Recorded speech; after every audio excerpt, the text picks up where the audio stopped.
Imagine a Swiss forest where zombies not only chase you, but also tear your soul out with their growls, and you, transformed into a half-man, half-nightmare beast, leap 50 meters to smash their faces in with a punch that sounds like thunder.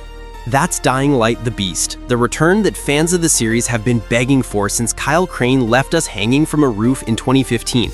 I'm one of those who became addicted to zombie parkour in Haran, and after devouring 30 hours in Castor Woods, between impossible jumps, nights of panic, and the occasional tantrum due to bugs, I'm here to break it all down.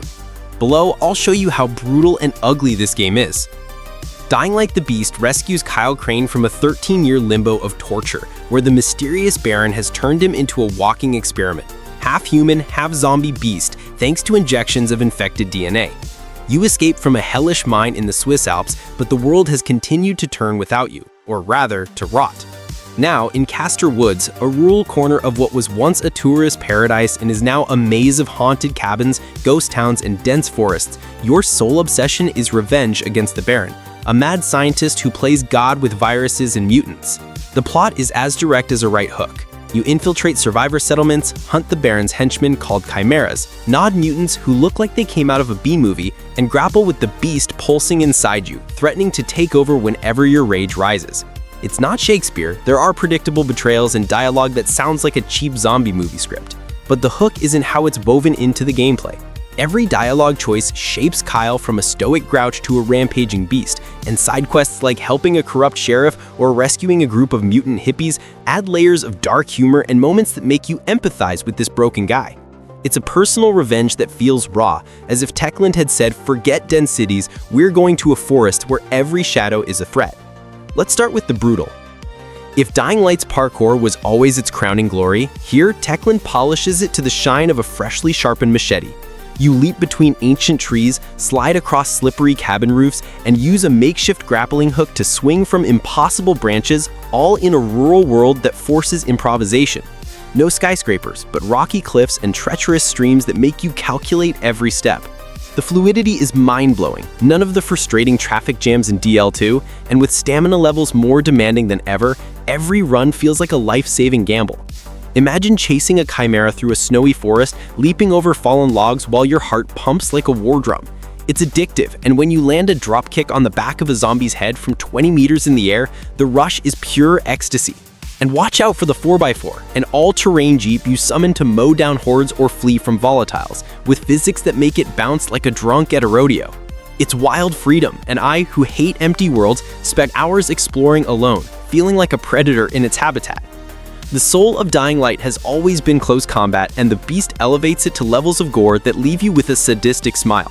Weapons are everywhere, electrified machetes that slice zombies in half, flaming bats that explode heads like piñatas, or bare fists that now, with your bestial powers, rip skulls off in one fell swoop.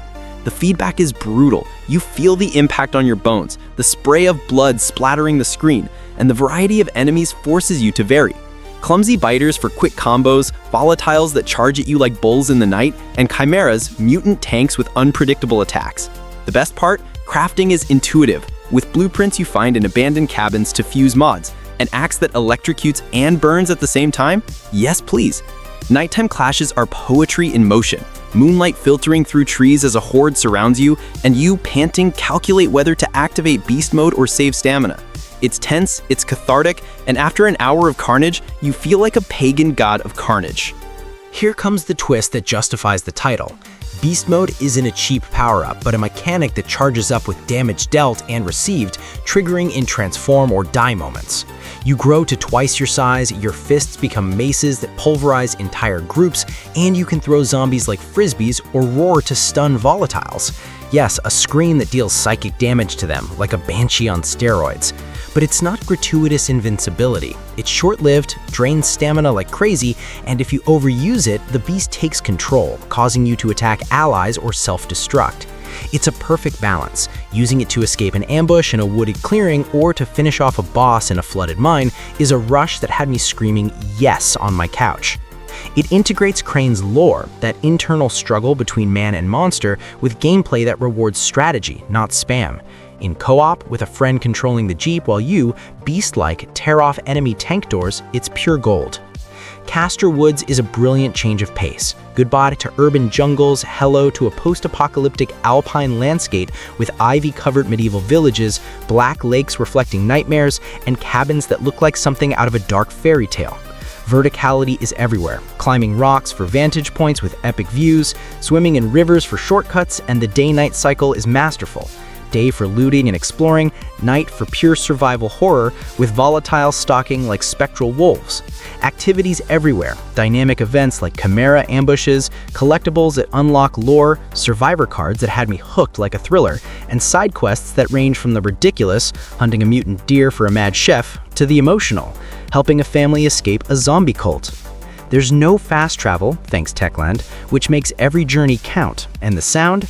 God, the crunch of leaves under your boots, the distant howl that makes your skin crawl. It's a living sandbox where I spent more time getting lost in a haunted clearing than following the map, and that for me is the hallmark of a brutally immersive world. The beast is designed to bite you and not let go, a deep skill tree divided into survival, more stamina and improved stealth, combat, critical damage and aerial combos, and beastmanship, beast mode upgrades like enhanced jumps or area of effect roars. With levels that dynamically scale enemies, every build feels fresh, poison knife stealth or beastly tank.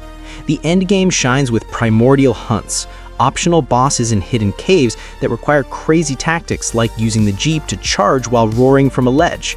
Endless side content, more than 50 quests, fortresses to clear, weird blueprints, and seamless co-op for up to 4 players, where a friend controls the Jeep while you, beast-like, tear off enemy tank doors. As a recreational farm type, I found myself hours after the opening credits trying out crazy builds like a crane that launches flying zombies. It's replayable without being grindy, and with promised updates for more events, you feel like the forest holds eternal secrets. Now for the ugly. The premise of Crane taking revenge on the Baron sounds epic, but the execution is like a cheap comic book, predictable with twists you see coming from the prologue. That traitorous sheriff, for God's sakes.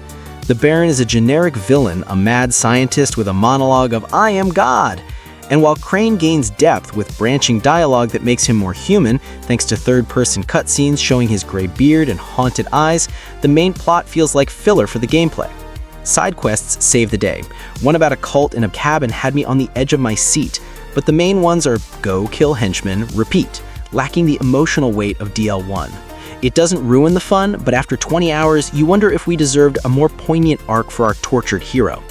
The PC release was a real pain. Popping in forest textures, frame drops in nighttime hordes, and glitches where you get stuck in geometry. I once got stuck on an invisible branch during a chase, cursing like a madman. Consoles fare better, but not without their drawbacks too. The Jeep occasionally flips out on hills, and beast mode crashes while loading. For a game that demands precise parkour, these hiccups hurt. Techland will patch, sure, but at first it's as if Kyle's inner beast rebelled against the code. It's not unplayable, but it's frustrating when you're on a roll and bam, eternal loading. Zombies are varied and terrifying, yes, but their intelligence, oh well. Biters jam through doors like idiots, volatiles charge in a straight line, ignoring cover, and chimeras, though brutal, repeat predictable patterns after a few fights. It shines on bosses, a mutant in a mine that forces you to use the environment like a bloody puzzle, but lesser enemies seem in dummy mode. It doesn't break up the combat, which remains visceral, but in a survival game, more astute AI would have elevated the hunt or be hunted terror to legend. Castor Woods is beautiful. Those alpine sunsets stop you in your tracks. But after 15 hours, some side activities feel like echoes. Harvesting mutant herbs, clearing the 10th identical cabin, or hacking a generic generator. The lack of fast travel encourages exploration, but without more variety, fewer random events, more repetitive quests, the forest can become a seen-it-before maze. The grappling hook and the Jeep help, but limitations like not being able to climb any tree frustrate the fantasy of total freedom. It's dense, not empty, but a touch more narrative depth in the landmarks would have avoided that filler slump. Beast mode is brutal, but sometimes feels underutilized. It only activates in emergencies, which is great for tension, but leaves you wanting more integration, like not upgrades for exploration, like daytime beast jumps. In co-op it shines, but alone it can be a get-out-of-jail-free that takes the edge off some fights. It's not a serious flaw, it saved my ass more times than I can count, but in a game that screams evolution, Beast Mode could have been the beating heart, not just the emergency lung. Dying Light, the Beast is like a roar in the fog, terrifying, addictive, and a little uncontrolled, with sharp fangs but a few loose teeth. Parkour and combat are at the peak of the series. Beast Mode adds a visceral rage that makes you feel alive, or dead, depending on the night cycle. And Castor Woods is a canvas of folk horror that grips you like living roots. Co-op replayability and side quests ensure gory marathons, especially if you love survival horror with parkour. But the story is a bland villain and a predictable script. Technical bugs scratch the polish, and world repetitions dilute the post-honeymoon charm. If you've been a Crane fan since Haran, this is your dose of brutal nostalgia with a mutant twist. Buy now, jump into the woods, and roar. If you're new, a tour de force of zombies and jumps awaits you that redefines the genre, but be patient with the patches. My advice, grab a controller, choose the stealth build for nights of pure panic, and head into Castor Woods with a friend. It may not reinvent the apocalypse, but when you're ripping the head off a volatile as the sun rises behind the mountains, sweating and laughing like a maniac, you realize the beast is Dying Light in its purest and most savage form. Ready to unleash the beast? I'm already sharpening my machete. If you enjoyed this review, give us a thumbs up, subscribe so you don't miss out on future epic reviews. Thanks for watching, and we'll see you next time.